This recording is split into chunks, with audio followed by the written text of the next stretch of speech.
I won't lie to you, I was told to stand still for this one, and that's a little bit of a challenge for me because I like to walk around. So if I seem ungainly and do a lot of weird arm wailing, it's just that's what I'm going to do because I don't stand still when I talk generally.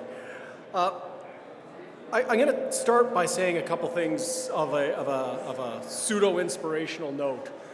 Because we've talked in the last couple years a lot about how to build BIM into an approval system, what an appropriate approval system for BIM and integrated design might look like. But now's the first time I can actually stand up here with some confidence and talk about implementation and the move forward that we're doing.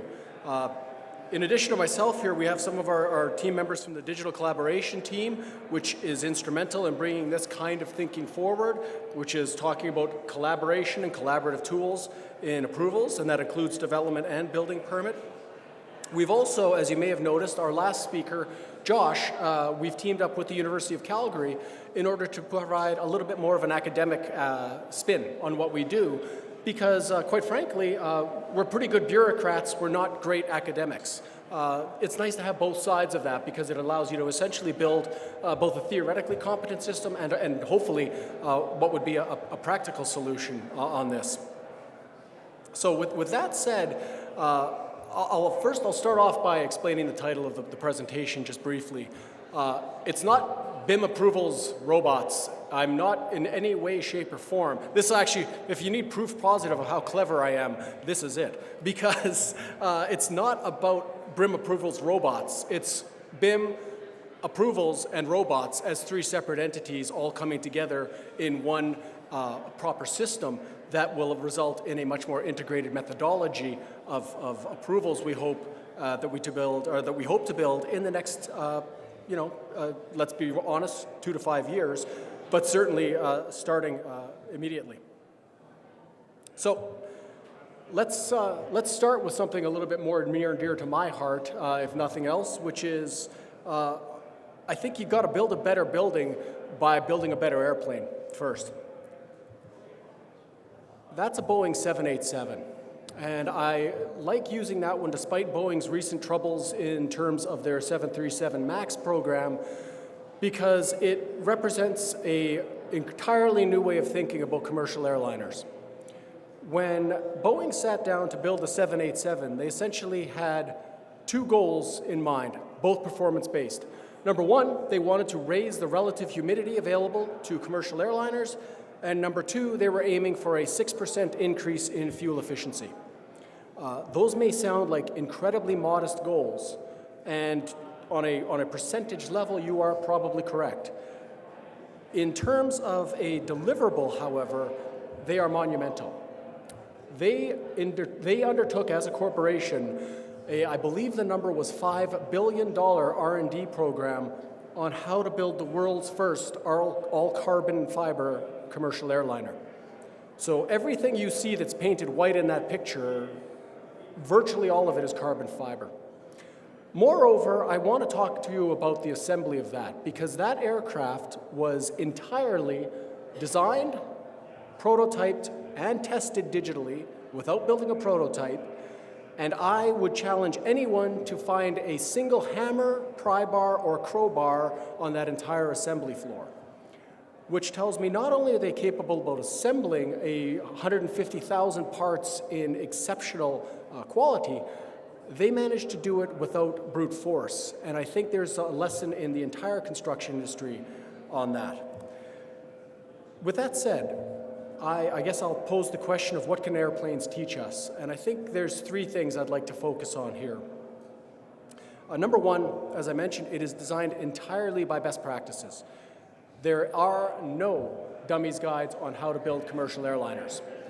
So reference to things like building codes as being rules or guidelines is both fallacious, it is also and juvenile in my humble opinion.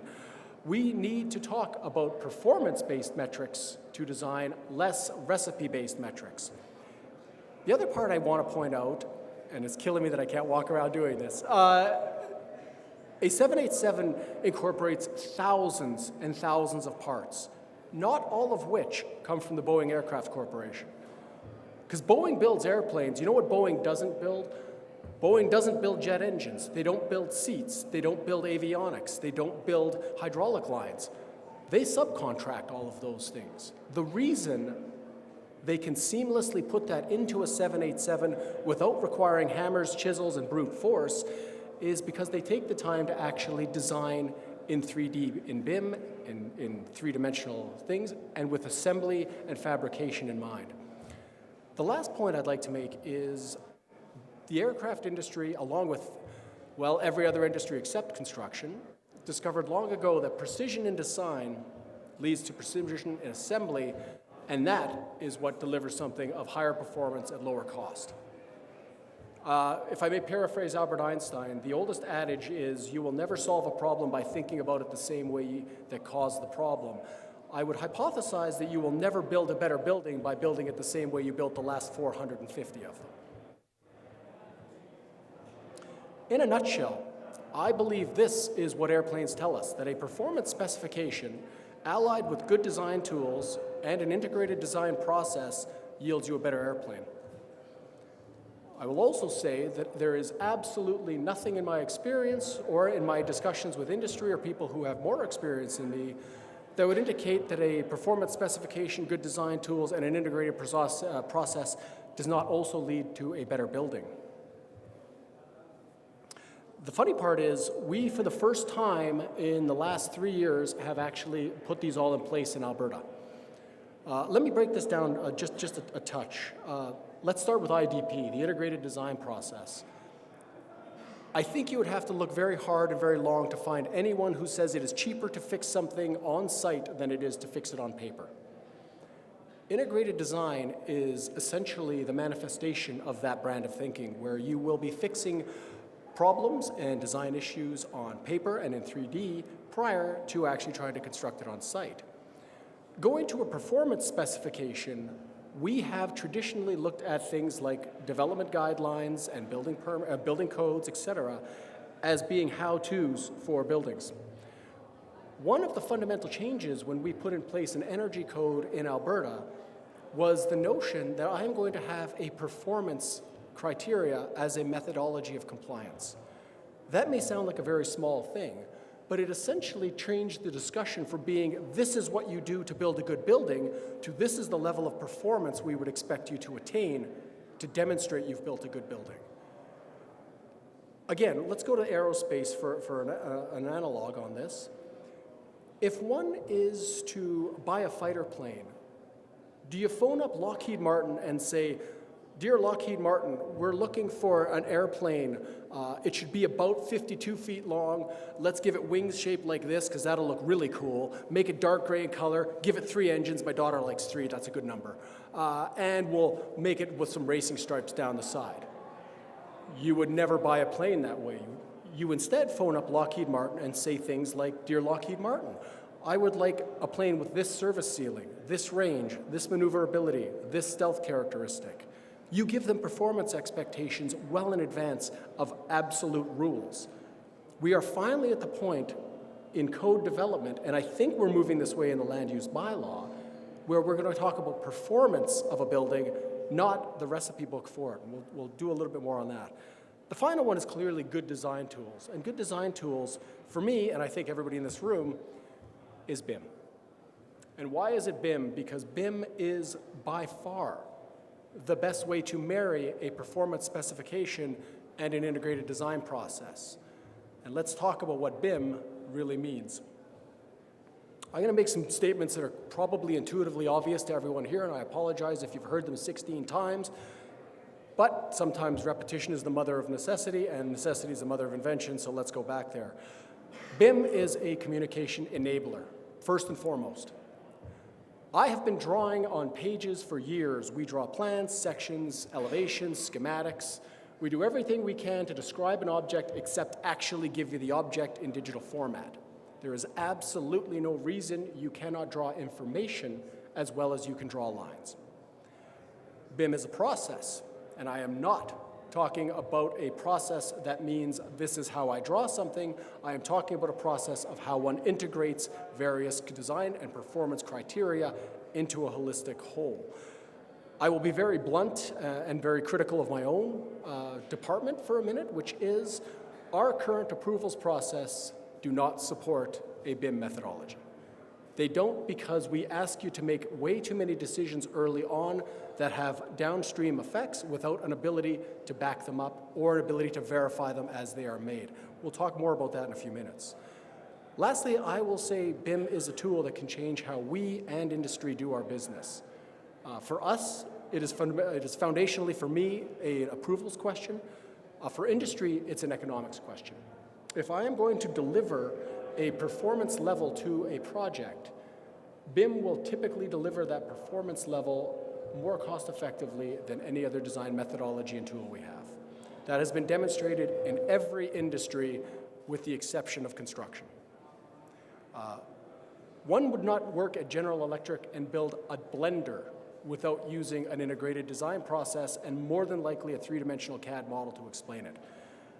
So with the exception of a few large projects lately, we have seen $200 million buildings constructed much the same we would have tried to do it in 1926.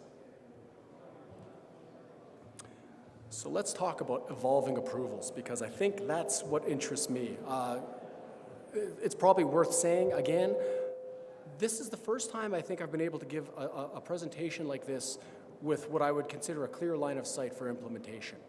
That's very exciting to me. Don't let this stoic face fool you. The notion of evolving approvals to meet more involved and more integrated design processes is instrumental to our success, both as a city and us as an approving authority. So let's talk about, and someone in here I'm sure knows the name of this curve. It is the wonderful curve that basically says, as I progress a design, two things happen. The black line represents my ability to make change. It rapidly falls off as I progress. Why? Because I start making decisions that have downstream effects, and those downstream effects start to tally up, and it becomes problematic to make a reversal. The red line on this graph is the cost of making change as it goes. You clearly see that there is an inverse relationship, which again makes sense on an intuitive level. What is often forgotten in this description of this graph is this is as good as it gets. This is the ideal. This is the best we can do on any design problem right now. So it looks horrific, and it's the best you're going to do. Let me be very honest. We have an even worse situation in buildings in Calgary today. We have two significant drops. One is a precipitous drop in my ability to change things. The other is a significant increase in the cost of doing those changes. I like to call those a development permit and a building permit. Why? Because a development permit essentially asks me to fix a large number of design parameters of my building. To apply for a development permit, I must know what my building is going to be used for, how tall it is, how wide it is, its shape, its fenestration distribution, its fenestration areas. I must know how many CRUs I'm going to have on the main floor, how many residential suites I'm going to have, et cetera, et cetera. I have essentially handcuffed myself in my design attitude by submitting a DP. A building permit has the exact opposite effect for cost. It jacks up costs because once you are submitting for a building permit, in order to accelerate the timeline, you are often doubling down and considering that your tender set as well. So now changes that come after building permit are often affecting tender drawings and or budgets that were laid out at the development permit stage, subsequently raising cost. That is a horrific pairing. What I would like to hypothesize is if we can't make it the ideal curve, can we at least get it closer? And I think we can make it closer for one simple action. It's the notion of multiple review times. So if I was to say, instead of having essentially a fixed gate that says, you will submit a DP, you're going to fix all of these aspects of your building, good luck to you in the future. What if we instead said, a development permit is an evolutionary process that will be checked against building permit requirements in order to make sure that they are consistent? Well, that's a lot closer to our ideal. And what I'm hypothesizing, again, is I could do this review by literally sending a plans examiner to live at Nora's office, for instance. And they could literally stand over someone's shoulder and make sure that the drawings all meet code and that the development planner is happy and everybody else is happy. If you want 4 city people at every desk in your office, let me know. We'll talk about a building permit fee that's probably going to be about 15% of your construction budget. In order to do this economically, what we need is BIM. BIM is the only tool and methodology that will actually allow me the collaborative process to do sequential reviews on a fixed schedule and provide meaningful, well-documented, and verifiable inputs back into a design as an approving authority, refining the project as it goes, and not asking you to essentially go, hey, let's stage gate this thing. Essentially, what you're talking about is as design decisions are made, you are narrowing down to what is perceived to be the optimized solution. We are not talking about approvals in the traditional sense which said yes, no. We are talking about optimization to policy, optimization to code, optimization in terms of all of the performance metrics of a building, which includes things nowadays of energy performance, cost, user satisfaction, urban design. We can keep adding multiple variables to this equation, ensuring that we are reaching a more optimal solution as opposed to what was perceptibly the correct solution on day one. Essentially, it's changing approvals from a stop gate into an evolutionary process. How am I going to do this? That sounds great. I mean, that's just, that's the easy sell part of this whole presentation. To me, what we need to do is start using the word collaboration and start using it in a meaningful way. It's easy to say collaborate, it's tough to do. So let me pose to you the question, and I'm going to read this one to you. It's only one of 2 slides I read because it's important. Is it feasible to build a parallel approvals process that combines the development permit and building permit into a single one, utilizing BIM processes and tools to give continuous feedback by a single team dedicated to a project to facilitate higher performance, more economical building in Calgary? I wouldn't be up here if I didn't think the answer was yes. So there's your spoiler alert. Yes, you can do it. You need a few things. You got to change your tools. You need a change in expectations. These 2 are probably, they ought to be reversed. You need a change in process, and moreover, you need a change in culture. And the change in culture is probably the biggest hurdle you're going to face.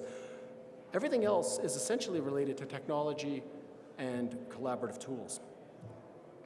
Because of that, I think it is quite reasonable to actually talk about a spectrum of change. And again, I don't have a pointer, but I'll ask you to follow me left to right from totally boring to super cool, as I like to refer to them. We have accepted paper copies for development permit and building permit submissions for decades. As long as paper has existed and the City of Calgary has been an approving authority, to be honest.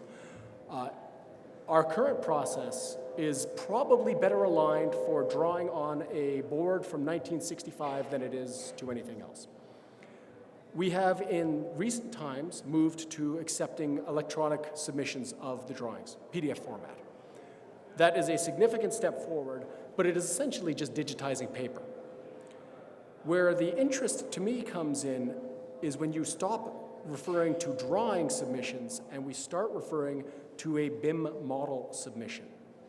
Because with a BIM model, I now have the ability to do 2 things. I can now be much more collaborative in my tools of how I'm going to communicate my expectations as an approving authority to the applicant. I also have a much greater and holistic view of the building. And that goes for me as a commercial building plans examiner for building permit. It also goes to the development planner. It goes to the community association that has to enjoy or approve of your building, or at least acknowledge or accept it. It goes to everybody. It goes to council. We've been trying to explain things using essentially abstractions for about 40 years, and there's no need to. The technology is there to actually explain these things in a holistic, comprehensive manner. The first 3 steps, paper copy to PDF format to BIM model, those quite frankly can be done with our existing approvals processes. I don't actually need a cultural change to accept those. Accepting BIM in lieu of a drawing is a legalities and a technical issue. It is not a leap forward. The right-hand side of this is a leap forward. It's what I'm referring to as an integrated approvals process. And the integrated approvals process is the one that puts us on the path to refinement and optimization as opposed to stage gating. So, with that in mind, I think we have to understand the options and the tools we're going to have at our disposal. I think I've been asked to hurry up, so I'm trying to choose my words carefully. The notion of an integrated approvals process, to me, is foundationally one of a collaborative team approach to optimize buildings with respect to all of the objectives of a city and all of the objectives of a developer. In order to do that, we can talk about the change and shift in culture that is required.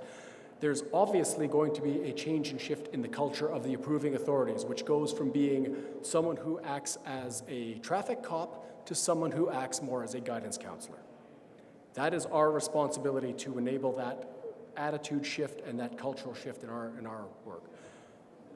Industry has a corresponding obligation, and that is the realization that this is not your father's building code. The idea of following a code to get to a solution for buildings is still workable.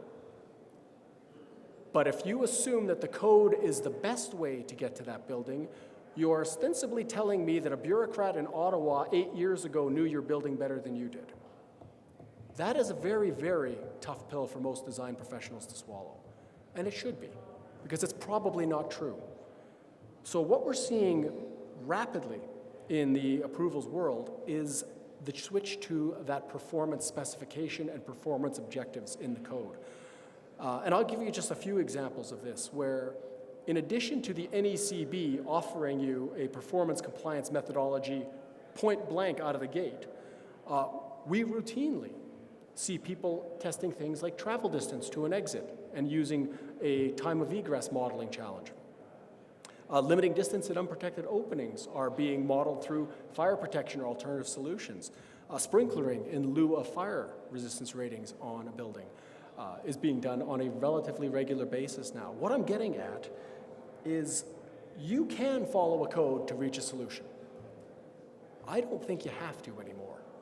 I think the tools that are available to the design professional today are sophisticated enough, and I think we as an approving authority are rapidly growing in sophistication enough in the building permit and development permit side to essentially be convinced of something. Tell me why you can do better than what the code is asking for. Show me. Test the theory. That leads to the question, which is if alternatives are becoming more common and they require judgment to evaluate, which they do, because by not following the book, you are ostensibly saying, I would like to use my professional judgment on this item instead. Can we talk about automation to free up staff time and approving authority to actually enable that? And again, my humble answer is yes. And I will give you a couple examples. I'm not going to name software because we have a lot of software suppliers here, but there's a few that can do it now. It is not unreasonable to talk about a BIM application before you even come to the city in order to convince community associations, the people who are going to be doing your estimates, and banks the validity of your design. Because what is wonderful about constructing a BIM model before you needed to in the past is I can actually send it to a quantity surveyor and they will happily tell me exactly how many cubic yards of concrete I have, how many sheets of drywall are there, and how many steel studs are in my building. Your ability to predict the economic viability of a project has skyrocketed in the last 5 years. We talk about development permits. And I'm going to make this incredibly simple because we'll break it right down to a bylaw. A bylaw is nothing more than an envelope within which I can put a certain use in a certain size of building. If BIM can do clash detection between mechanical and structural, do you honestly think it cannot do clash detection between a site envelope and the outside of your building? The answer is obviously yes.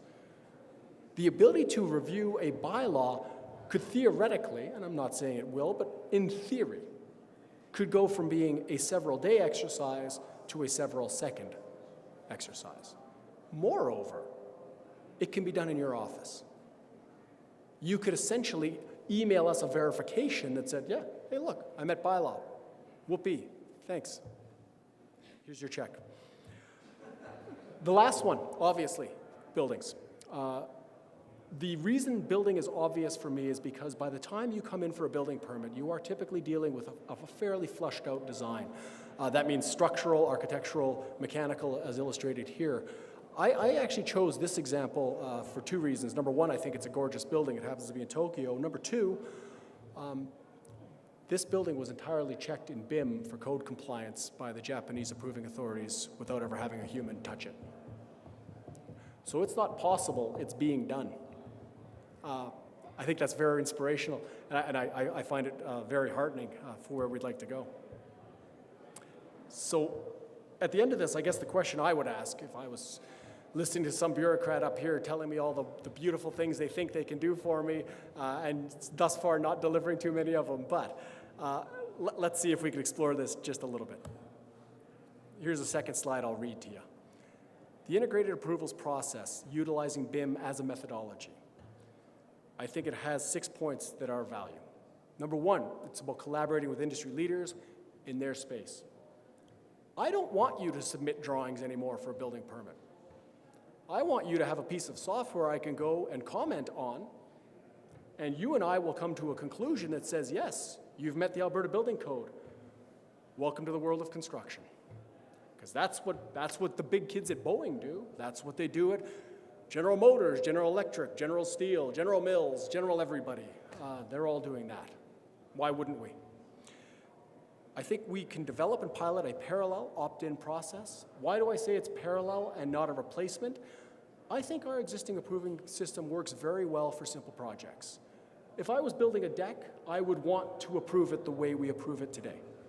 I'm going to do my napkin sketch, I'm going to give it to the city. A couple days later, they're going to email me a permit that says, here's the changes you have to make, go buy your lumber. That's a pretty good system. I don't want to build a BIM model every time I need to do a bathroom reno. But if you're doing a cancer center, if you're doing a new central library, you might want to be doing a BIM model and being a little more sophisticated in your methodologies. I want to be able to review and comment interactively on a single BIM model. I've heard somebody use the term today, the single source of truth. You can't get better than that. There is no way you can actually have more confidence as an approving authority or as a design team than saying, we have come to an agreement on this single source of truth that is the summary and all the information of my project. You don't have to worry about missing a submissions, somebody stamping a drawing, coming back for more later on. No. Moreover, we can actually talk about the inspections process and changes that are going to be made.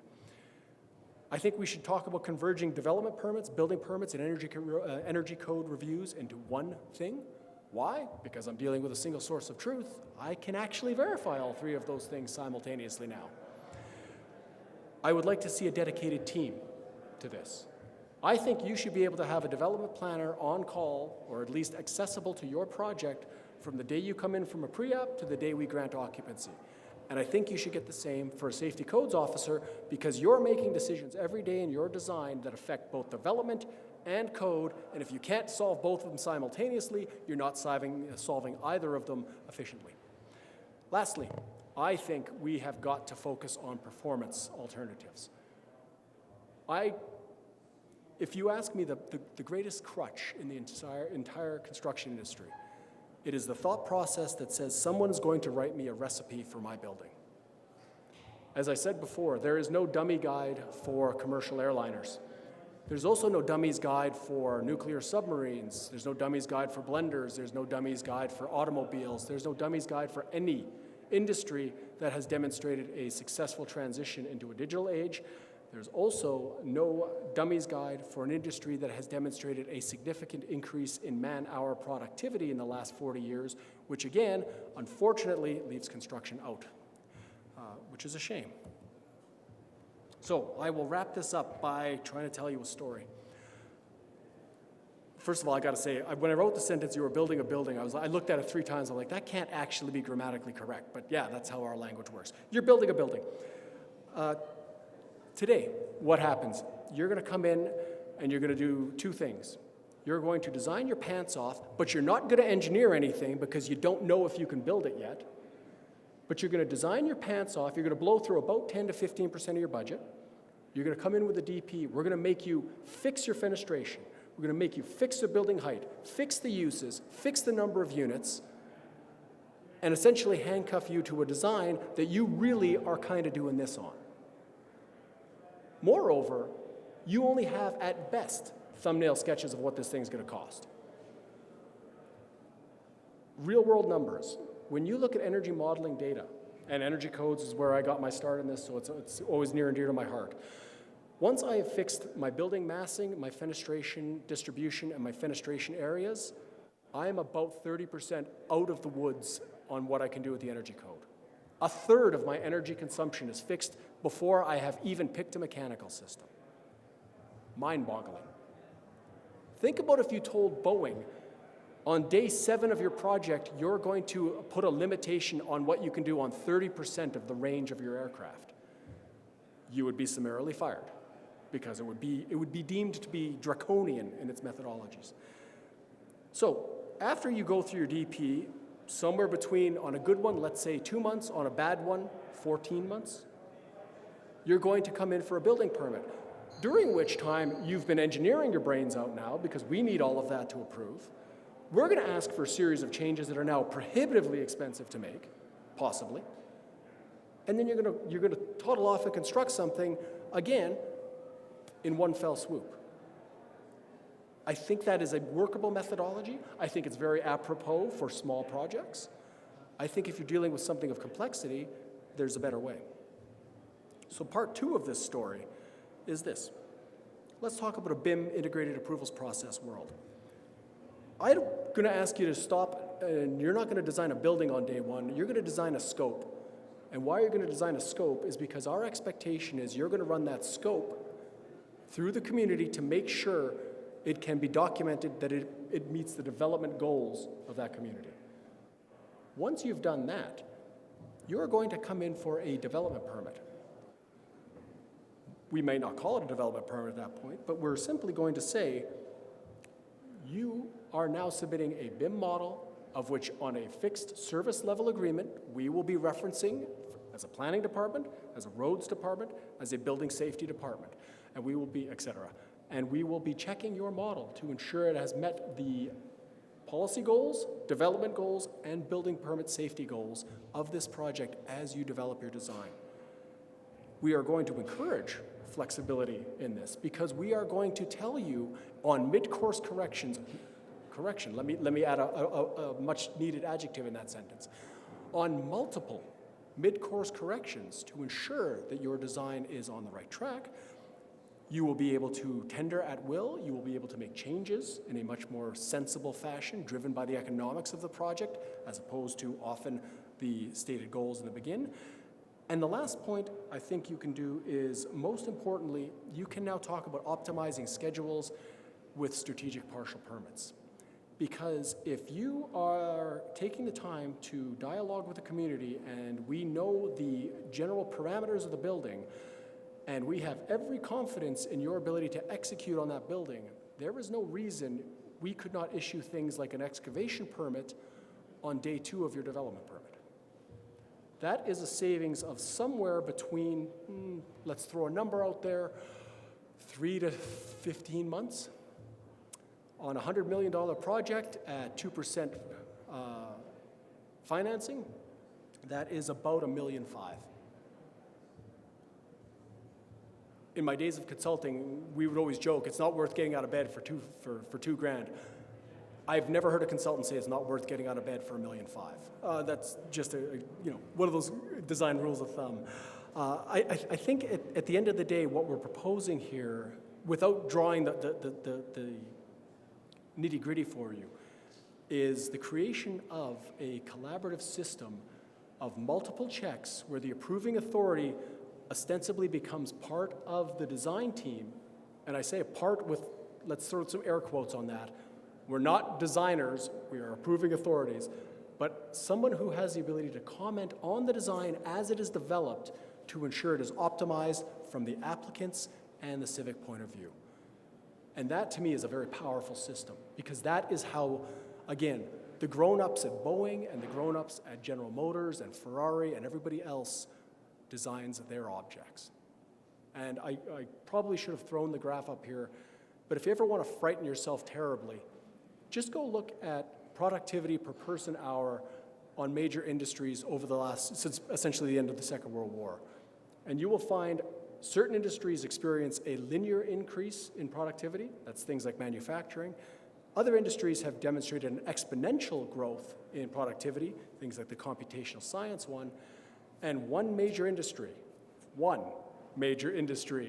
is a flat line. And that major industry is unfortunately the one we work in for the most part, which is construction, design, and approvals. I think part of that is in order to alleviate the barriers that constrain that, you have to address all the barriers. And quite frankly, I would consider traditional approvals to be one of the barriers, among others. It's not the single one, but it's one of the barriers, among others, that prevents us from experiencing that rapid growth in productivity that is going to, frankly, save construction as an industry. So there's your optimism / foreboding / prediction / soapbox. How's that? Sorry, that's my last slide. I have never known how to end a presentation in my life. That is...